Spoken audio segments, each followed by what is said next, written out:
¿Cómo están? Volvemos a encontrarnos ahora con una parte del proceso de enseñar TIC en educación que tiene que ver con las imágenes. Estuvimos viendo, pudimos pensar y reincorporar esta idea de la alfabetización múltiple y que hay que poder alfabetizarse también en, por ejemplo, mirar imágenes. ¿Por qué? Porque después tenemos que trabajar con ellas en el aula. Para eso vamos hoy a ver específicamente de qué se trata esto de educar la mirada. ¿Sí? ¿Qué miramos? ¿Cómo miramos? ¿De qué manera encontramos ciertos elementos importantes en las fotos para conocer? Lo primero que vamos a hacer primero es entender un poco cómo se hace una foto, es decir, vamos a pensar un poco de qué estamos hablando cuando hablamos de fotografía y cómo podemos hacer fotos. ¿Por qué? Porque les va a servir a ustedes para hacer sus fotos de, por ejemplo, alguna situación en clase, pero también porque saber cómo se hace una foto nos posibilita a todos nosotros y nosotras saber cuál es la intención de ese fotógrafo a la hora de hacer esa foto que estamos mirando. Vamos a hablar ahora de fotografías, después vamos a hablar de imágenes en toda su dimensión de imagen, digamos, ¿no? Hay otras cosas también y vamos a ver específicamente una imagen en particular que tiene incorporado la imagen y el texto. Pero ahora veamos la imagen y cómo se produce una imagen, cómo se genera una imagen. La primera cosa que tenemos que aprender a conocer y saber es que hay distintos planos en la fotografía. La fotografía tiene un plano general, que es este plano que ustedes están viendo ahora en la foto, todo más marcado hacia afuera, es decir, un plano que implica gente que se ve entera y elementos también alrededor. Podría ser un plano entero que solamente se ve a la persona, que acá no está marcado. Después está otro plano que aquí no está marcado, que es por aquí abajo, que es el plano americano, ¿sí? Que nace, fíjense qué detalle, nace ese plano de la necesidad en el cine estadounidense de mostrar en el Far West, o sea, en los momentos en los que sacaban las pistolas de las cartucheras, mostrar esa situación, que se viera la cartuchera y que estaban sacando las pistolas sin que fuera un plano entero y que entonces se pierdan algunos detalles de la escena. Después viene el plano que ven aquí, el medio, que sería como la cintura. Después está el primer plano, que es este de aquí, donde nos empezamos a ver de aquí para arriba. Y después el primerísimo primer plano, que ya es quizás una parte de la cara, un espacio de la cara. Y por último, el plano detalle, que podría ser, por ejemplo, una mano, no sé, este pedazo del cuello. En este caso está marcado con una zapatilla, pero podría ser cualquier cosa, plano detalle. Esto está marcado en una persona. Esto mismo lo podríamos ver si esto fuese un objeto, también pensando en el objeto y en la división de ese objeto, podríamos ver exactamente los mismos planos. Bien, después hablamos de los ángulos de la fotografía. A ver, la cámara nosotros la podemos poner derechita o la podemos empezar a mover y a angular. Cuando nosotros angulamos, generamos ciertos sentidos en esa imagen. Entonces tenemos el ángulo normal y después tenemos el ángulo picado y cenital cuando va hacia arriba y el contrapicado y el nadir cuando va hacia abajo. Esto a mí me permite algunas posibilidades de también de construir ciertas imágenes que lo vamos a ver. Y si a esto le sumamos la altura de la cámara, es decir, no es lo mismo si tengo la cámara aquí, que si la tengo más abajo o más arriba, me va a generar distintos sentidos. Por ejemplo, si yo quiero mostrar a una persona grande, así enaltecida o súper importante, lo que voy a hacer es poner la cámara un poquito más abajo y voy a hacer un ángulo contrapicado para que la persona parezca grande, ¿sí? Si yo quiero parecer flaca y demás, vieron que el ángulo típico de la selfie es el picado, bien, bien, bien, casi en un estado de cenital, ¿para qué? Para uno parecer más flaco. Bueno, ese tipo de cosas hacen ciertos sentidos en la imagen y empiezan a distorsionar eso que estamos viendo. Ahora veamos algo importantísimo en la fotografía, la regla de los tercios. Cuando nosotros hacemos fotografía tenemos que pensar en cómo tenemos que dividir la foto en tres partes. Es decir, vamos a necesitar dividirla de tal manera que vamos a tener partes importantes de la foto en tres lugares y además esas líneas que están apareciendo en la foto van a determinar los puntos importantísimos de esa foto. Muy bien, entonces estamos aquí viendo esta foto que está separada con los cuadros, los tercios de los que estamos hablando. Lo importante que tenemos que tener en cuenta es que donde se chocan se cruzan estas líneas, vamos a tener entonces esos espacios de fuerza, donde la mirada se va a posar particularmente. Entonces, por ejemplo, aquí tenemos a esta nena mirando hacia allá y además esta perspectiva nos da la posibilidad de ver hacia dónde mirar y vamos a tener todo como muy bien eh, posicionado en esta foto. Una de las cosas que tenemos que tener en cuenta es que si la persona está mirando hacia, por ejemplo, este lado, esa persona tiene que estar parada más en esta línea que en esta. ¿Por qué? Porque si yo la paro en esta línea y la persona está mirando para allá, lo que le pasa a la persona que está mirando la foto es que no sabe qué está mirando, esa persona que aparece en la foto. Entonces, siempre es mejor que si la persona está mirando hacia un lado, entonces esté del costado que me permite ver qué está mirando esa persona. Por otro lado, el tema de los horizontes en esta cuadrícula es muy importante. Si yo tengo un horizonte, dice la regla de fotografía que no se pone en el medio, porque eso hace que la foto quede como partida en dos, sino que va o acá arriba o acá abajo, dependiendo de si yo quiero que el cielo sea el protagonista o no. En este caso, por ejemplo, el cielo está justo acá, el horizonte está acá, porque el cielo no es lo protagonista, sino lo que está debajo. Es un esquemativo, no es que tengo que posicionar sí o sí el horizonte ahí, pero más o menos en ese lugar. Si ustedes se fijan en su celular, tienen la posibilidad de habilitar la cuadrícula. Si se fijan en la configuración, en casi todos los celulares está la posibilidad de habilitar la cuadrícula para uno guiarse y sobre todo ver si no le quedó torcida la foto, algo que puede pasar. Viendo todo esto, vamos a ver algunas fotos. Vamos a empezar a entrenar la mirada. ¿Qué miramos cuando miramos fotografías, cuando miramos imágenes? Foto impresionante de Nahuel Alfonso. Esta foto es hermosa, a mí me parece preciosa y es una foto muy simple, ¿sí? Es una cabeza rota. Nos dispara un montón de cosas. He preguntado qué historias se piensan a partir de esta imagen y es maravilloso todo lo que uno puede pensar dependiendo de quién lo ve y además muchos piensan en qué posición está esta persona y a veces es de una manera, a veces de la otra. Mírenla un poco, miren un poco esta imagen. Es hermosa, la imagen en sí es muy fuerte, esa cabeza rota, pero digo, más allá digo, técnicamente es muy linda la foto y pueden ver algunos detalles muy interesantes. Por ejemplo, que las manos están no pegadas a la cabeza, sino que están aquí. Eso fue una decisión del fotógrafo, le dijo, sepárate las manos, ponerlas un poquito más alejadas. ¿Por qué? Porque así se veía la sombra de los dedos aquí, ¿sí? Esto es iluminación natural, la iluminación de la casa, ni siquiera es que puso un foco, nada, es la iluminación que estaba en ese momento. Nahuel es una persona, vivía en Moreno, ahora vive en Ciudad Oculta, es un pibe, sí, un pibe, es un pibe joven que hace fotografía de barrio, entonces está buenísimo porque muestra un barrio crudamente porque vive allí y tiene muy lindas fotografías. Si ustedes se fijan entonces, esta foto tiene centrada la cabeza y ahí podríamos hablar, bueno, la regla de los tres tercios, ven que está un poquito más acá, ¿sí? Pero sí está acá muy fuertemente, donde aparece los tercios hacia aquí. Uy, perdón, se me fue. Em, si ustedes se fijan entonces, es una foto muy interesante y me dispara un montón de historias. Después yo les voy a contar cuál es la verdadera historia de esta foto, porque uno podría pensar un montón de cosas de quién es ese chico y qué le pasó. Pero básicamente la foto es muy interesante y está muy bien lograda. Y es simplemente una cabeza rota, ¿sí? Muchas veces me dicen, es un mundo, parece un mundo, digamos, ¿no? Hay un montón de cosas ahí. Dice un montón de cosas más allá de lo que efectivamente muestra la foto. Y ahí es donde tenemos que posicionarnos. Bueno, ¿qué me transmite la foto? Y si hablamos de transmitir fotos, yo quiero mostrarles esta foto que es hermosa para mí, que es de Sebastián Miquel. Y si se fijan, es una foto que es muy simple, pero para mí es una foto de Cuba, de La Habana, y habla de lo que es La Habana, de lo que es Cuba. La simpleza y la alegría, todo en un solo lugar. El compartir. Es Cuba. Esta foto es Cuba. Fíjense entonces de qué manera se puede sintetizar. ¿Vieron cuando dicen que una imagen vale más que 1000 palabras? Quizás esto pueda ser una buena definición de eso.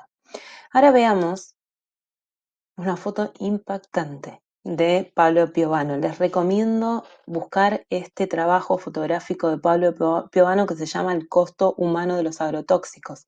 Este es un nene con el costo del agrotóxico encima, digamos, es en la población, una población en un pueblo en Entre Ríos que tiene una gran cantidad de personas con cáncer de piel a partir de estar permanentemente rociados por los agrotóxicos que tiran en las cosechas.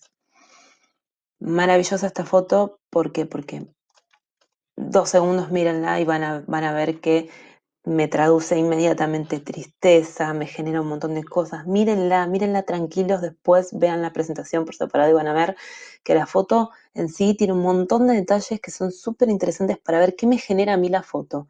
Y esa imagen además tiene un detalle que es esa luz que entra de esa puerta semiabierta que le da como el detalle interesante. Pablo hace muy buenas fotos en blanco y negro, casi todo su material es en blanco y negro y genera este tipo de ambiente sí, diría de ambiente, de momento, así que uno siente un montón de cosas a partir de la foto. Esta es otra foto que también es para mostrarles cómo uno puede pensar y repensar la foto y poder ver algunas cosas. Véanla después en la presentación. Es una foto muy interesante de un fotógrafo brasilero que uno podría pensar un montón de cosas. ¿Dónde están esos chicos? ¿Qué es ese lugar? ¿Cómo es ese lugar? ¿Están adentro? ¿Están afuera? ¿Están queriendo salir? Son chicos, son personas grandes, digamos, hay un montón de cosas que no sabemos pero que están buenísimas indagar a partir de la foto. Y bueno, ¿y qué pensamos? ¿Qué imaginamos a partir de lo que vemos en la foto? ¿Qué podemos pensar de eso? ¿Alguna vez hicieron un ejercicio con chicos y chicas de este estilo? Es buenísimo ver una foto y decir, bueno, ¿qué imaginamos? Y a partir de ahí ir desarmando quizás un evento histórico, por ejemplo. Son formas de entrar en determinados conocimientos desde otro lugar. Fotos interesantísimas de la rebelión chilena que estuvo pasando hasta hace muy poco tiempo y que ahora se frenó simplemente por la pandemia, pero siguen estando en las mismas situaciones. Esta es una foto que ha terminado siendo un ícono, la de Susana Hidalgo, que casualmente es una actriz, no es fotógrafa, pero ha sacado una foto que además tiene una iconografía y van a ver en el texto también que habla un poco de esto, tiene una iconografía más bien histórica en función de que pareciera en sí toda esa masa como un gran monumento, ¿no? Entonces, eh, esto y además la bandera del pueblo, de los pueblos mapuches ahí arriba le da una iconografía, un, una significancia que va más allá de lo que se buscó en ese momento, sino que simplemente surgió. Y esa foto en sí es interesantísima para pensar cómo centradamente, fíjense que ahí nos vamos de la regla de los tercios, pero es importantísimo en esta foto que esté centrado el elemento porque es como un elemento icónico y sin embargo, digo, ahí genera un peso tan fuerte esa imagen en el centro que está muy bien que esté allí y por sí sola dice un montón de cosas que habla de la rebelión en sí. Al lado, otra foto que también es de Chile y es muy interesante porque está detrás Joker, que si vieron la peli va a tener que ver un poco también con esta rebelión, digo, pensar un poco qué nos pasa con el sistema, el antisistema y demás. Y el muchacho revolucionario chileno adelante, digamos, mirando a la cámara fuertemente, esa mirada a la cámara. Las miradas a la cámara son muy interesantes para ver en las fotografías. Bueno, ¿qué me transmiten? ¿Qué me generan? Cuando hablamos de imágenes hablamos mucho de lo que nos generan al verlas. Y nos tenemos que tomar un ratito para mirarlas. Siempre está bueno mirarlas con detenimiento. Si hablamos de fotos icónicas, de momentos icónicos, para mí esta es una gran foto de Germán Romeo Pena de lo que fue la represión por el tema de la reforma previsional. Y van a ver que es una foto casi que es policial, digamos, nos da la posibilidad de pensar qué estaba pasando allí. Pero la foto en sí es muy interesante porque habla de poder captar un momento preciso. Y la fotografía para captar momentos históricos es interesantísima como nivel de análisis. Bueno, otra foto icónica de un momento icónico cuando fue la represión a la venta de verduras en Plaza de Mayo y Bernardino Ávila, que aquí está el nombre, todas las fotos van a tener el nombre del fotógrafo. Es muy importante que cuando usamos fotografías contemos quién es el fotógrafo, porque es una persona que está generando una idea interesante y está buenísimo que lo podamos hacer ver. Bueno, esta foto de Bernardino dice que la vio y la sacó. Y yo le preguntaba en un encuentro que tuvimos con él, le dije, bueno, le digo, cuando la viste, ¿vos sabías que tenías la foto? Y me dice, sí, yo ya sabía cuando la terminé de sacar. Es más, cuando dejé la cámara en la redacción, dije, tengo una foto así, esa es la foto. Digo, el fotógrafo sabe en el momento que la saca, cuando es un fotógrafo que es avesado, cuando es un fotoperiodista, sabe en qué momento saca la foto necesaria para contar una historia. Esta foto cuenta una historia maravillosa. Y es lo que decía, me decía a mí, me dice, yo creo que encima me dice Ángela, que es la señora, dice, estaba vestida para la foto, o sea, compositivamente, desde las reglas de composición más canónicas de la foto, es perfecta. El pullovercito blanco, la pollerita azul, da todo perfecto para la foto, es maravillosa la foto en sí.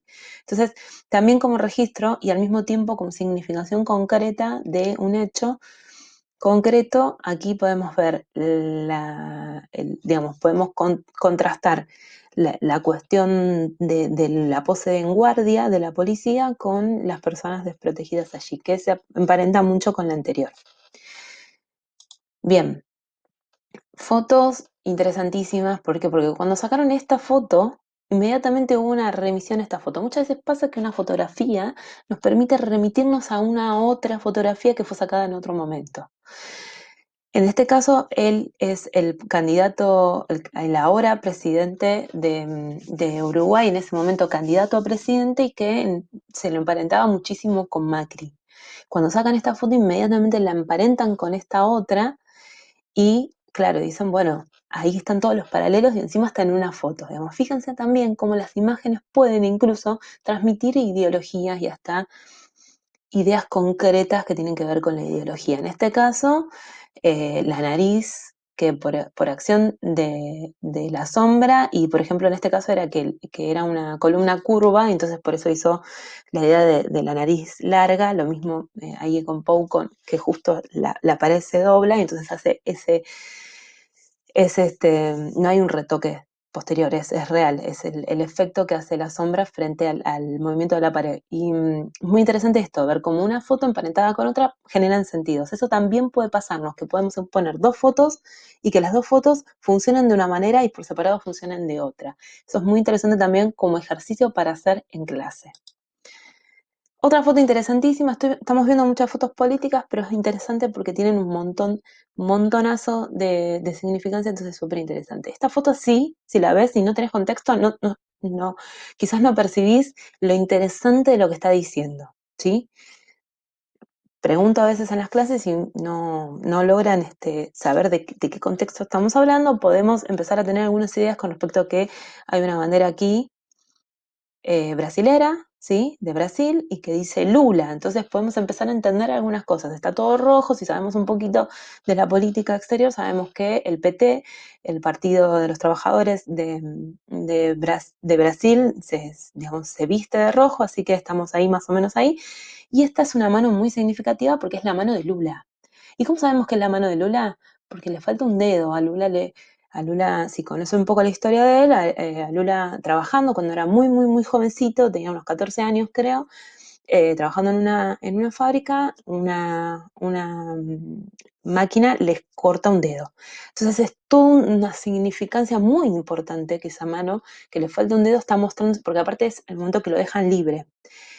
Esta foto es muy interesante porque dice un montonazo de cosas en una simple foto. Estamos viendo detalles que son importantes, pero que probablemente no lo sepamos y no sabemos todo esto otro que les estoy contando. Vemos la foto y quizás no nos aparezca nada. Entonces, ¿cómo es importante completarle el sentido a veces con la información de contexto de la foto para lograr entenderla en plenitud?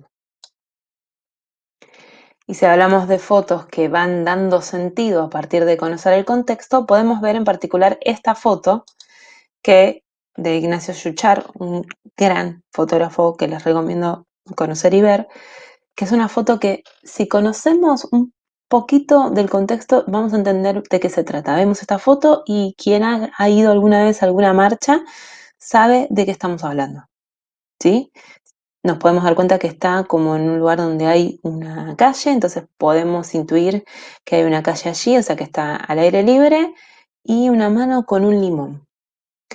Cuando uno va a una marcha donde sabe que puede haber represión, inmediatamente lo que lleva es limón, ¿sí? Para beber los pañuelos que se ponen en la cara para que el gas no te sofoque, no te haga mal, porque el gas lacrimógeno es muy fuerte. Entonces, uno ve esta foto y si conoce un poco de contexto, claramente sabe de qué va, para qué va, cuál es la significancia que tiene esta foto.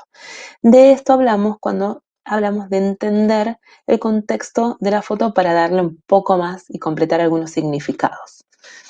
¿Sí? Entonces todo esto es importantísimo y es muy interesante trabajarlo en clase. Ahora vamos a ver otras partes de todo esto y que tienen que ver con empezar a pensar cómo se completa una foto a partir de ponerle alguna cuestión más concreta con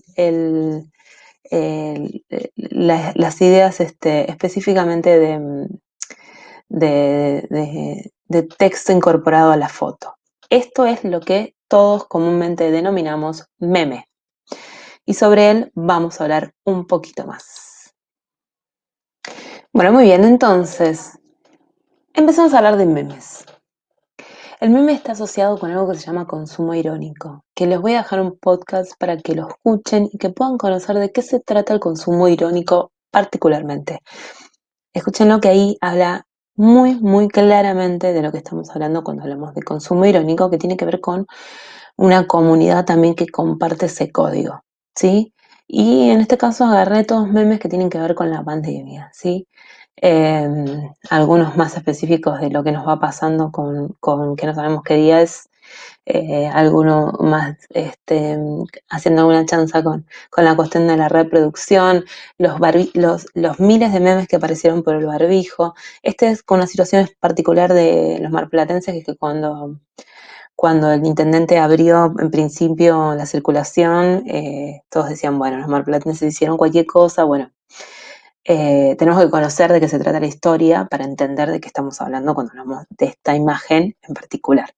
Un poco con lo que veníamos hablando, ahora pensado a partir de los memes, con más fuerza. Este es uno de aquellos de más de vigilancia, ¿no? Foucault viendo cómo cada balcón se vuelve panóptico. Ahí tenemos que saber un poco de qué estamos hablando cuando hablamos de Foucault y su idea de panóptico. Esto tiene que ver con los espacios de la gente controlando a otros, digamos, ¿no? Entonces aparecen todos estos interesantísimos cruces entre la imagen, ¿sí? Y ahora ya no estamos hablando tanto de fotografía, aunque hay memes basados en fotos, pero digo, este por ejemplo es un dibujo, pero la imagen en sí como potente transmisora de sentidos que se completa en su, o se casi se completa en su sentido a partir de cierta impresión de texto, que me empieza a dar otras pistas digo que casi se completa el sentido porque si no compartimos, si no tenemos alguna idea de lo que está hablando, si por ejemplo no conocemos algunas ideas básicas de Foucault, no entendemos este meme. No, o sea, no nos va a causar gracia, no nos va a parecer interesante porque no vamos a entender de qué se trata. Entonces ahí la importancia de saber qué memes puedo usar con determinada comunidad. Y si trabajo con memes, por ejemplo, en el aula, tengo que saber con qué memes puedo trabajar o no en determinada aula. Y últimas, entonces estos son más de la escuela, más de esta situación en particular que estamos teniendo, pero esto es básicamente lo que vamos a ver y lo que va a ser la consigna. Así que vean la consigna, vamos a trabajar imágenes, memes y vamos a pensar un poco cómo podemos trabajarlo en el aula. Los espero ahí, nos vemos allí. Muchas gracias por estar ahí.